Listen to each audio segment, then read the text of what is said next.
Eu quero ler, a priori, com você a partir do verso 3. Nós vamos lendo, fazendo algumas pausas aqui. A partir do versículo 3, diz assim esse texto: E falou-lhe de muitas coisas por parábola, dizendo: Eis que o semeador saiu a semear. E quando semeava, uma parte da semente caiu ao pé do caminho. E vieram as aves e comeram-na. E outra parte caiu em pedregais, onde não havia terra bastante. E logo nasceu, porque não tinha terra funda. Mas vindo o sol, queimou-se e secou-se, porque não tinha raiz. E outra caiu em espinhos, e os espinhos cresceram e sufocaram-na. E outra caiu em boa terra, e deu fruto, um a 100, outro a 60, e outro a 30. Quem tem ouvidos para ouvir, que ouça. Fecha seus olhos aí, por favor, mais uma vez. Pai querido, nós estamos diante da Tua palavra, e a palavra do Senhor é a Tua boca falando conosco. Que nessa noite possamos ser profundamente edificados pela Tua palavra.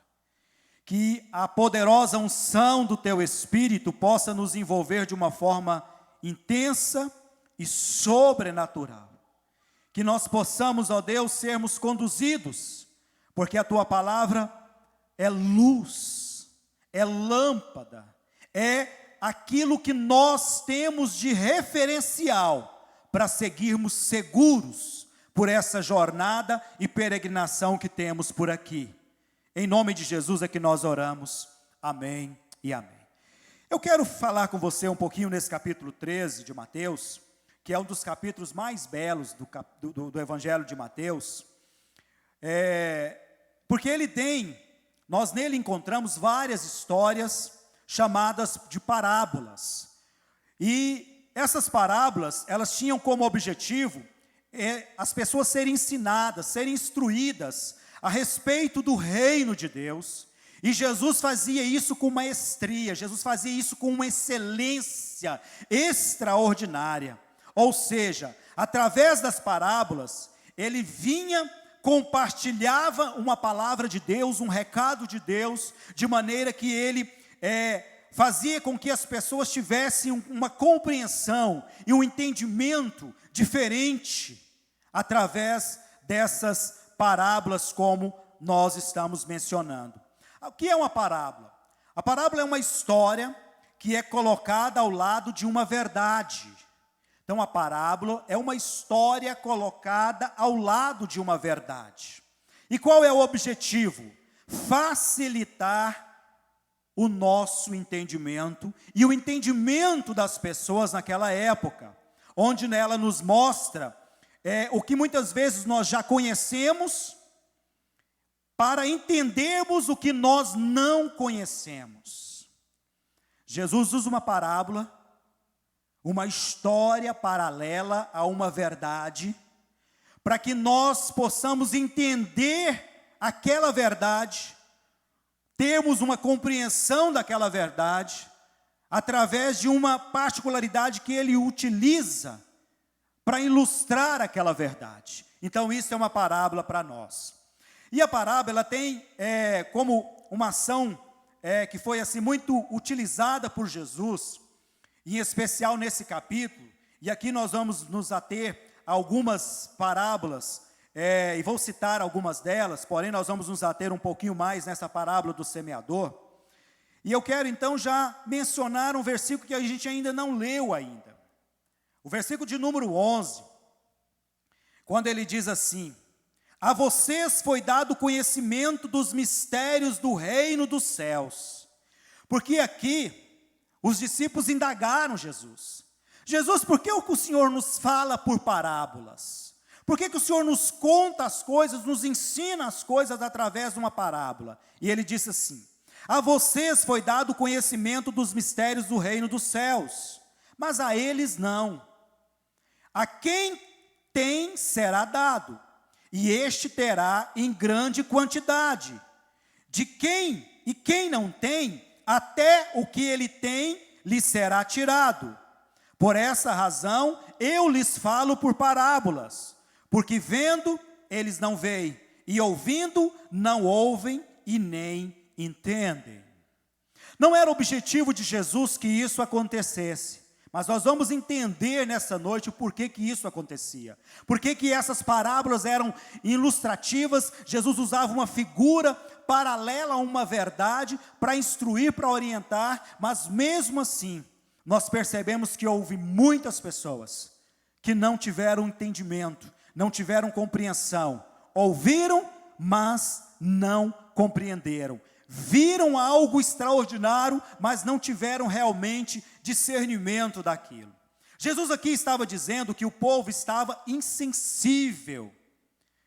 O povo estava insensível aos mistérios do reino de Deus, aos mistérios como ele era chamado, os mistérios do reino dos céus. Jesus usava muito esta palavra.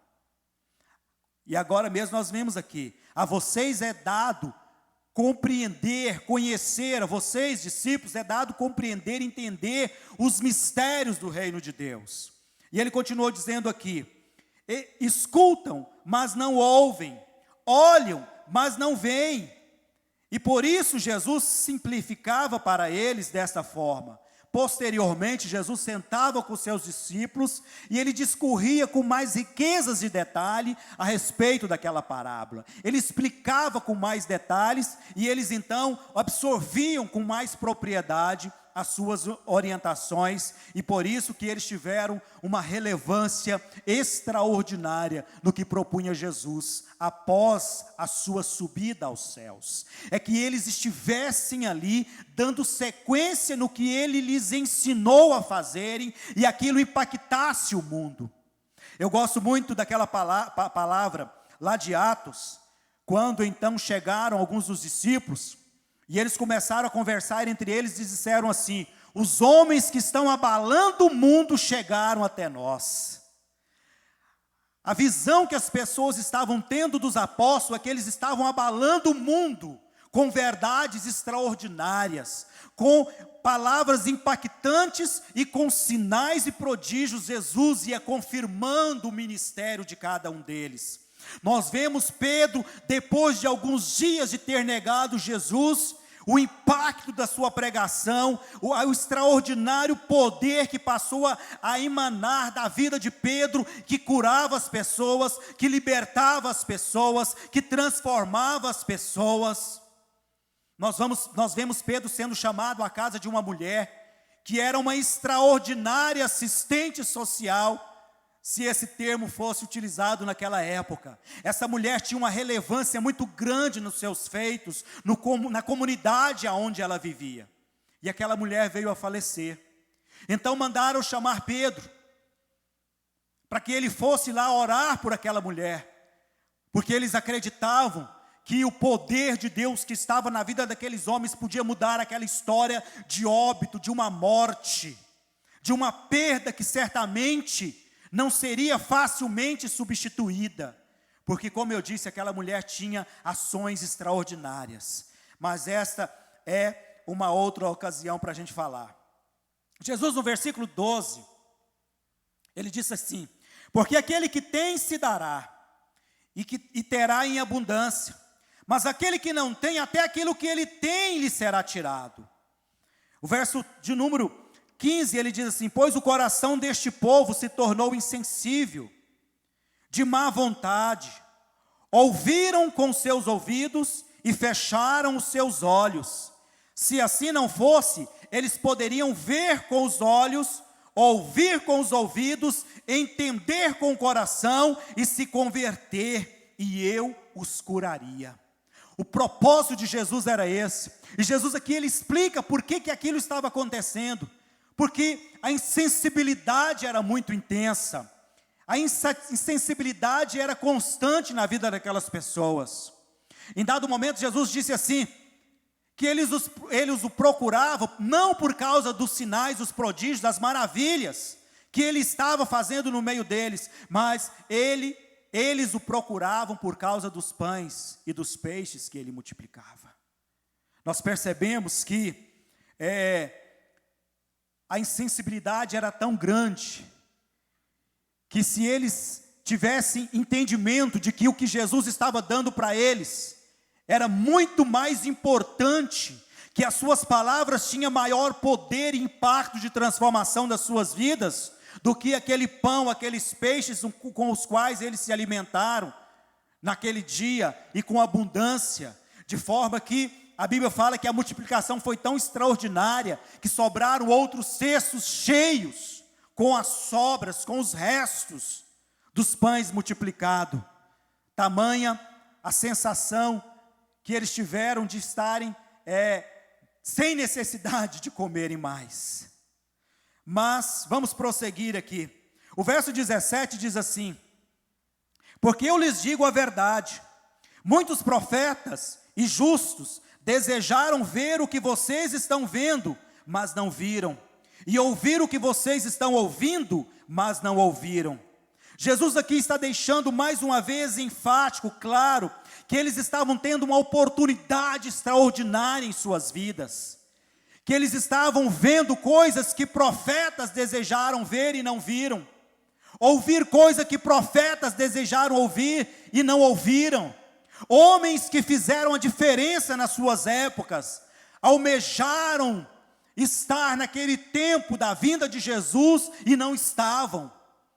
Eles eram tão privilegiados, tão agraciados, porque como Jesus chegou e começou o seu ministério, é chegado entre vós o reino dos céus.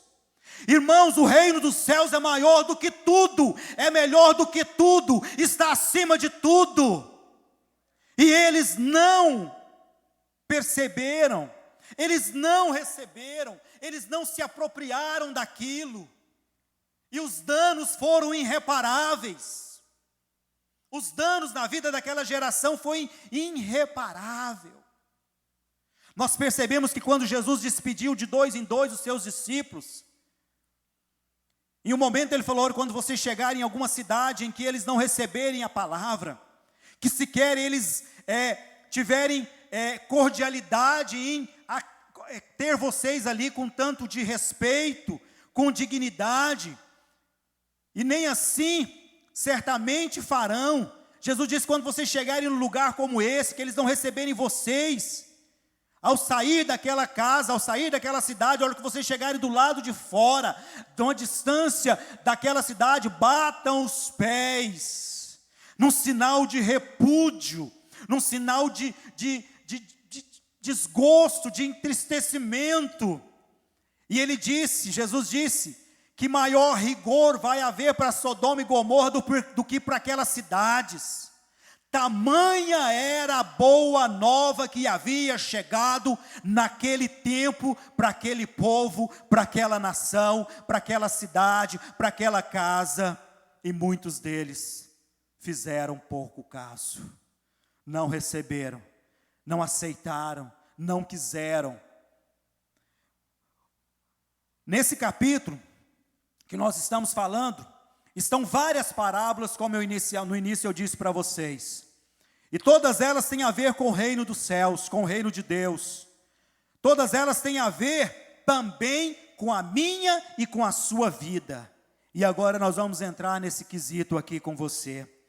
A primeira delas é a famosa parábola, essa que nós lemos, do semeador, que fala de diferentes maneiras, mas que a mensagem aqui, se ela tivesse sido recebida, se a mensagem aqui ela tivesse sido totalmente abraçada, compreendida, certamente a história de muitas daquelas pessoas seriam diferente. E nós vamos daqui a pouco discorrer um pouquinho sobre isso.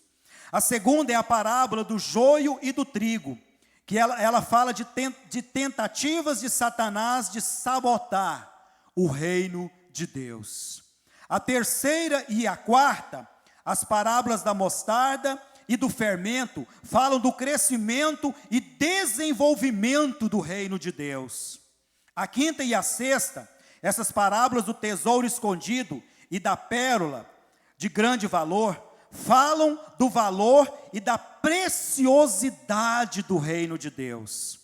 E por último, a sétima parábola é a da rede de peixes, que fala do fruto ou do futuro do reino de Deus. No final, Jesus pergunta para eles: e aí, vocês entenderam o que ouviram? Cada parábola dessa, meu irmão, é uma pregação extraordinária, é uma instrução extraordinária, é um ensino maravilhoso, é algo que vai de fato transformar. Aquelas pessoas daquela época tiveram uma oportunidade extraordinária, mas infelizmente, nós percebemos que o êxito do que se propunha naqueles dias não ocorreu. E talvez seja também algo que nos dias atuais não esteja acontecendo. E nós estamos vivendo talvez um dos momentos em que a igreja do Senhor está talvez passando por uma das dificuldades jamais imaginadas em todos os séculos. Sobretudo, correndo um grande risco. Esses cristãos, a nossa geração, de se apostatarem, de abandonarem a fé, de retrocederem, de não mais prosseguirem no caminho, de não mais abraçarem a comunhão, de não mais estarem envoltas pela graça, pelo poder e glória do Senhor, porque tem se apegado a muitas coisas, porque tem inclinado o seu coração a coisas banais, as coisas de nenhum préstimo, de nenhuma relevância, de nenhuma possibilidade de trazer algum bem às nossas vidas. E Jesus então, e aí eu chamo você, a sua atenção, para o verso 18, quando ele diz assim: escutai vós, pois, a parábola do semeador. No verso 19 ele disse assim: ouvindo alguém a palavra do reino, e não a entendendo, vem o maligno e arrebata o que foi semeado no seu coração. Este é o que foi semeado ao pé do caminho. Nós sabemos que a nossa luta não é contra a carne nem contra o sangue, mas a palavra de Deus diz que é contra principados, potestades, poderes e forças deste mundo tenebroso, hostes infernais que investem constantemente contra as nossas vidas, com o intuito e com o intento de tirar-nos do caminho, de nos tirar do propósito, da vontade, do desígnio de Deus para as nossas vidas. E essa parábola, uma dessas parábolas aqui, aquela da pesca, da rede, ela traz algo interessante, porque ela fala do impacto de evangelístico e de evangelismo que deveria existir, se todas as pessoas se atentassem para o seu valor e a sua importância no reino, e o que você e eu podemos fazer, como embaixadores, como sacerdotes, como ministros, como servos, como eleitos de Deus. E tudo isso a palavra de Deus diz a meu respeito e a seu respeito, que você é um embaixador, que você é um servo, que você é um eleito, que você é um ungido, que nós somos reino de sacerdotes, que nós somos nação eleita, que nós somos uma geração eleita, que nós somos o povo de propriedade exclusiva de Deus. E isso é para que esse povo faça a diferença, aonde você for, aonde você estiver. Por isso que ele fala aqui, e um multiplicou a 100, outro a 60 e outro a 30. Foi havendo uma variação, foi havendo ali, é passivo que isso aconteça. Talvez alguém vai produzir mais, talvez ninguém produziu tanto quanto Paulo, talvez ninguém produziu tanto como Pedro, que na sua primeira pregação quase 3.000 almas se renderam naquele dia de Atos. Posteriormente, dias depois, aquele número chegou a 5.000. Talvez ninguém fez tanto quanto esses homens fizeram, mas independente disso, Deus conta com cada um, Deus espera de cada um de nós uma disposição, uma vontade maior. Ele diz aqui no capítulo 20: porém, o que foi semeado em pedregais é o que ouve a palavra e logo recebe com alegria, mas não tem raiz em si mesmo, antes é de pouca duração, e chegada a angústia e a perseguição por causa da palavra, logo se ofende. Nós temos visto pessoas assim, pessoas que por causa de picuinhas, de poucas coisas, abandonam, abrem mão da palavra, abrem mão de seguir, de prosseguir, de ter perseverança. Nós estamos vendo pessoas com essa espécie de solo em suas vidas. O verso de número 21 diz assim, o verso 22, perdão. E o que foi semeado entre os espinhos é o que ouve a palavra, mas os cuidados deste mundo e a sedução das riquezas sufocam a palavra e ficam infrutífera. Talvez essa aqui seja uma das ações que tem mais diluído, que tem mais atacado, comprometido, atrapalhado a comunhão de muitas pessoas. Por isso que a palavra de Deus, através do apóstolo João, disse assim: aquele que ama o mundo, o amor do Pai não está nele. Nós precisamos nos atentar para esta palavra.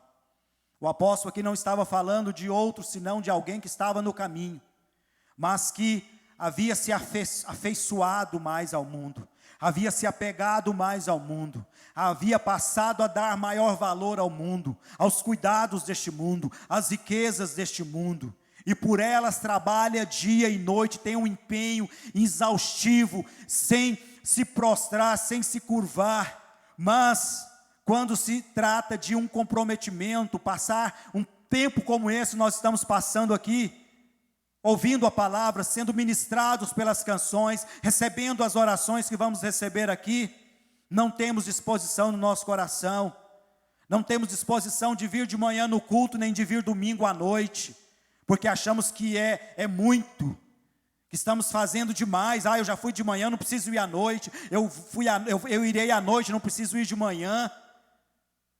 Isso é algo que os cuidados deste mundo está levando as pessoas a terem esse comportamento. Isso está interferindo demais na comunhão das pessoas. Se essa campanha de oração que teremos aqui fosse presencial, como alguns dias nós tivemos 21 dias, nós percebemos que o número de presença é muito pequeno. E se nós formos analisar, todos teriam condições de pelo menos 1, 2, 3 vezes por semana estar em uma dessas reuniões, mas são poucos. Por isso que Jesus disse: a porta do reino dos céus, ela é estreita, e são poucos que passarão por ela. Nós precisamos nos atentar para isso, irmãos, e nós não podemos entrar nessas estatísticas aqui, de não produzirmos nada, ou de produzirmos muito pouco, diante daquilo que nós podemos em Cristo Jesus, e Ele diz que nós podemos todas as coisas nele que nos fortalece, naquele que nos fortalece. E se nós podemos todas as coisas, nós podemos sim. Nós não podemos deixar que alguma situação traga esse comportamento que ele expressou aqui, que se sintam ofendidas. Eu fiquei ofendido porque não fui cumprimentado por determinado irmão, e agora essa máscara tira até a condição muitas vezes de nós identificarmos melhor a fisionomia dos irmãos. Essa semana passada, atrasada, eu estava no ambiente, de repente chegou uma pessoa e conversou, e eu ouvi a voz, mas a máscara me privou de conhecer a pessoa. Aí ouvi mais uma vez a voz, aí eu linkei a voz com a fisionomia da pessoa, quem era a pessoa. Eu falei: fulana. Ele falou: oi pastor, tudo bem? Eu falei: tudo bem. Eu falei: nossa, essa máscara tem nos privado de muitas vezes até ver e identificar os irmãos, no primeiro segundo que nós pomos sobre ela os olhos. A que ponto chegamos diante desse momento que nós estamos passando? Mas nós precisamos sermos firmes, constantes, persistentes, e era a respeito disso que Jesus estava falando. E aí vem a última palavra que ele disse aqui. O que ouve a palavra, perdão, 23. Mas o que foi semeado em boa terra é o que ouve, compreende a palavra e dá fruto. E um produz 100, outro 60 e outro 30. Quanto tem sido o percentual da sua vida? Como está sendo o terreno, o solo do seu coração na receptividade da palavra? Você sai daqui, porta fora, os cuidados do mundo já muda completamente, já dá um apagão na sua mente da palavra de Deus, você já não se lembra de mais nada. Eu vi um vídeo alguns dias atrás, uma pessoa foi abordada numa ação de assalto, e ela se ajoelhou e começou a orar, e aquele bandido ali meio desconcertado, de repente aquele bandido começou a tremer, caiu endemoniado, e ela se levantou, impôs a mão e orou, e de repente o bandido levantou, e aí ela conversou com ele ali, o outro que estava dando uma retaguarda foi embora diante daquela cena, e aí ele ajoelhou, eu imagino que ela fez um apelo para ele, e orou com ele, para que ele se arrependesse. Irmãos, nós precisamos ser esses crentes, mas muitas vezes nós nos vimos diante de uma situação como essa, e às vezes o nosso comportamento não é de assumir uma postura espiritual diante daquela cena, diante daquele quadro. Nós precisamos fazer com que a palavra esteja sempre presente, intensa nas nossas vidas, e sermos homens e mulheres que façam a diferença. Quanto você tem orado pelas pessoas esses dias, que estão às vezes acometidas dessa Covid, com outros problemas de saúde? Quantas vezes você levanta na madrugada para orar, para interceder, para clamar a Deus por alguém, por alguma situação, não por as suas próprias causas, mas por de outros, por outras pessoas, que talvez sequer você conheça? Nós precisamos ser o grupo dessa última estatística aqui, que produz, que faz a diferença, que muda a história, que transforma pessoas. E nós somos chamados para transformar pessoas. Nós somos chamados para ser discípulos, e o discípulo forma discípulo, faz discípulos, transforma, impactua a vida de outros através da sua vida. E isso, irmãos, não requer muita coisa, apenas uma atenção, um cuidado. Você disponibilizar aquela pessoa, eu vou estar orando por você. Ligar para aquela pessoa, falar, estou ligando porque estou sentindo a sua falta. Queria orar com você. Ofereça oração, irmãos. Oração, vou usar uma expressão aqui, talvez ela não caiba nesse momento, mas oração é igual caldo de galinha, todo mundo aceita, igual uma boa comida. Alguém sempre tem receptividade para aquilo, algo que é feito com gentileza, com amor, com dedicação. Isso faz a diferença. Você é chamado para fazer essa diferença. Que você não seja aquela pessoa que está com o seu terreno tomado por espinhos. E se estiver, nós vamos orar nesta noite, e esses espinhos vão cair, vão ser queimados pelo fogo de Deus. Se você é aquela pessoa que as aves de rapina estão roubando a palavra da sua mente, você ouve a palavra, daí a pouco vem uma situação e arrebata aquela palavra da sua mente. Nós vamos orar nessa noite por isso também. Talvez você seja uma pessoa que está tomada por alguma situação, está talvez com as suas emoções muito fragilizadas, e às vezes um olhar de alguém está falando algo que você está imaginando no seu subconsciente, que aquela pessoa está te olhando de uma forma de desprezo, está olhando para você com uma forma de menosprezar, de diminuir você. Tamanha a sua baixa estima está. Nós vamos orar por isso nessa noite. E eu quero convidar você para ficar de pé nesse momento. Pedir o pessoal do louvor.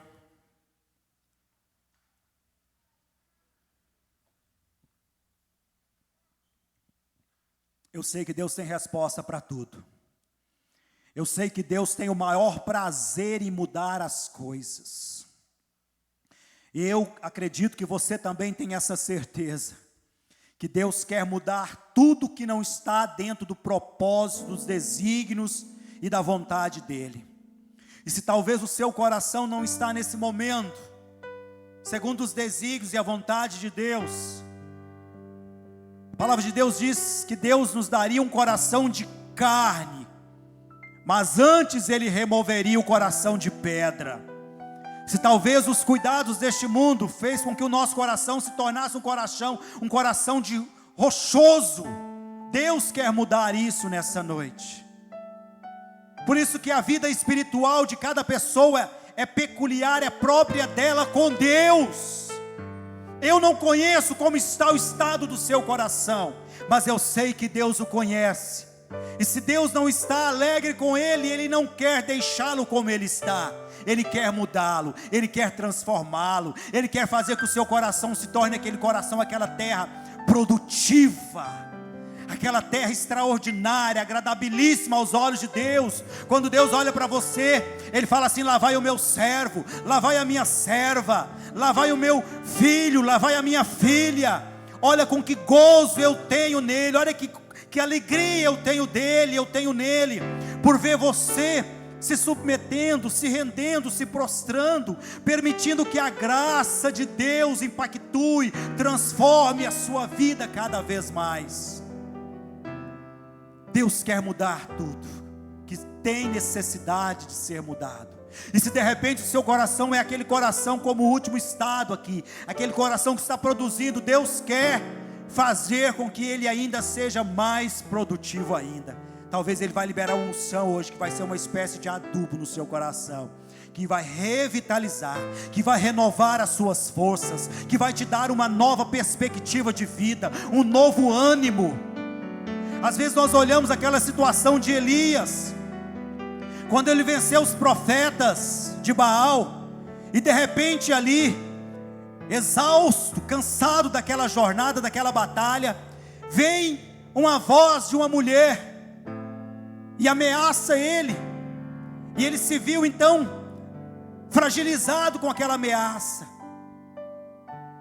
Às vezes você está com esse coração, talvez a demanda, os labores, as lutas que você tem travado, às vezes a investida do inimigo contra você.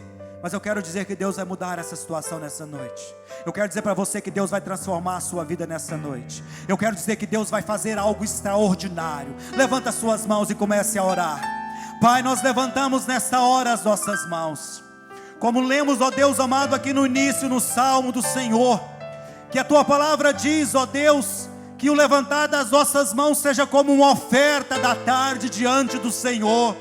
Pai, nós estamos agora ofertando nas nossas mãos o nosso coração ao Senhor, ó Deus, para que ele seja ainda mais, ó Deus amado, produtivo, para que ele seja ainda mais, ó Deus, um coração no qual o Senhor se compraz nele, o qual o Senhor se regozija nele, se alegra com ele. Pai, se existe aqui algum coração, ó Deus amado, que está sendo, ó Pai amado, envolto por espinhos, envolto, ó Deus amado, por pedras, ó Deus, está deixando de ser um coração sensível à Tua voz, um coração que tem percepção do propósito, das determinações do Senhor, mas não está conseguindo avançar, não está conseguindo progredir, está se vendo, ó Deus amado, enclausurado, encarcerado. Nesta hora, Pai, nós oramos na autoridade do nome de Jesus, para que venha, Deus amado, um fogo do Senhor, para queimar esses espinhos que são os cuidados deste mundo,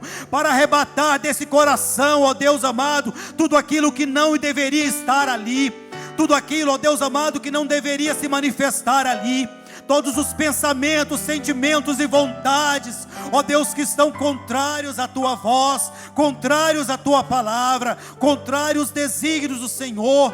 Que neste momento, ó Deus, possa haver uma varredura, uma limpeza total, ó Deus, e esse coração se torne um coração, ó Deus, que vai agora receber, ó Deus amado, uma terra nova, uma terra adubada, uma terra fértil, uma terra preparada para produzir a 100, para produzir a 60, para produzir, ó Deus amado, cada vez mais e mais e mais e mais diante do Senhor. Pai, eu oro talvez por aqueles que estão, ó Deus, sentindo um peso, sentindo um abatimento muito grande. Talvez, ó Deus, esta pandemia trouxe uma depressão, trouxe, ó Deus, uma angústia, um entristecimento muito grande.